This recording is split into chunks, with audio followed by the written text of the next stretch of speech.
Hello, everybody. Scott Golden here with the uh, WCW Saturday Night Review for the 29th of July 1995.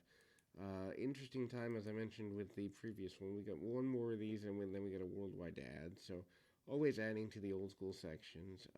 Gene Okerlund kind of talking about his frustration with the changes that are here, talking to Hulk Hogan. Hulk Hogan basically gets a misty eyed a little bit about the impending arrival of the Giant, who is portrayed here as the son of Andre, which is not factually the case. Of course, that's Paul Wright, aka the Giant, aka the Big Show, who ends up coming in. But at the time, they're teasing that he is, in fact, the offspring of Andre the Giant, thinking that will get extra added value to his debut, which begins in his actual wrestling debut is Halloween Havoc a couple months later.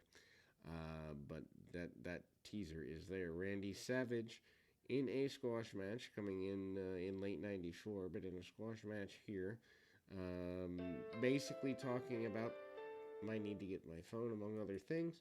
We'll be right back into Shakes of a Lamb's Tail.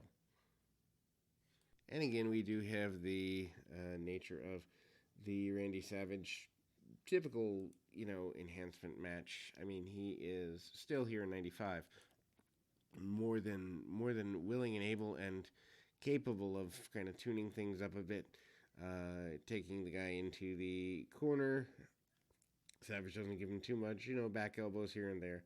Randy Savage looking for a bit of a challenge here in '95. The Dungeon of Doom, aka Kevin Sullivan's Minions, his main focus in the post-match promo after winning the match with the top rope elbow. Nothing really to worry about. Continuation of the battles for Vader and the Flair and Anderson contingent coming forward here. What's interesting is there's a lot of merchandise around things and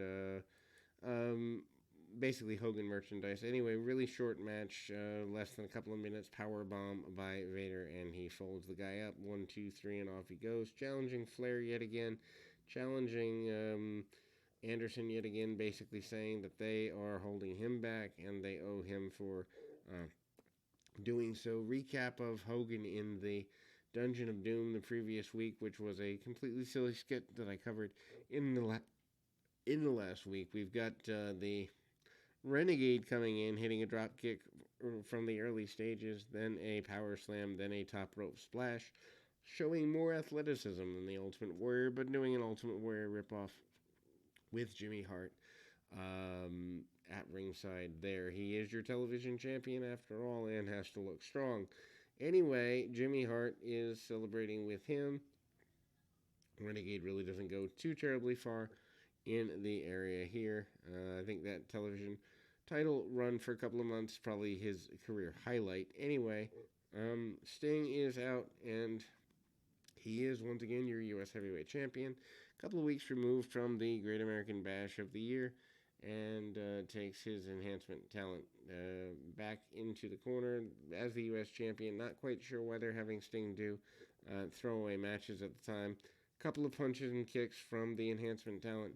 Guy gets on him a little bit, doesn't get too much out of the process, but Sting takes the guy down eventually and does get both a Stinger Splash and a Scorpion Deathlock for his trouble going into things here. Then there is more love of the Tag Team Championships. Colonel Parker basically insinuating that he's going to get involved with Sister Sherry. She comes out and romances him. They kind of have a love-hate relationship there. Bobby Heenan says this is not advisable, but who would take love advice from Bobby the Brain? Anyway, so we go into more of a, I guess you'd say more enhancement talent stuff, although this ended up becoming a bigger match as Buff Bagwell, a.k.a. Marcus Alexander Bagwell, at the time one half of the Stars and Stripes tag team here in 1995, taking on Ric Flair. Flair hasn't wrestled in a little bit, a couple of months here, off the Bash at the Beach loss or issues with Vader and all of that. That needless to say, Flair takes Bagwell down. rides a hammerlock and other basic things, brings him back up, chops him to heck. And, I mean, a decent enough match, but obviously Flair outclassing him by a good bit, hits the figure four, and away we go. Flair obviously doesn't really want to get in a bad situation. Arn Anderson roughing up Bagwell on the outside. Actually sends Bagwell back into the ring at one point, and it is not good to be Marcus Alexander. Bagwell in this particular situation sends him to the outside. Flair does a little bit of beg off, does get the figure four back on, and eventually gets a situation where some cheating and other such things, but Flair gets the figure four and eventually the win. We do see a brawl between Vader and Ric Flair, but chop block from Arn Anderson, and eventually the 2-on-1 Vader versus Anderson and Flair happens at the Clash. Also a DDT by Arn, and Arn goes to work on the knee and leg of Vader.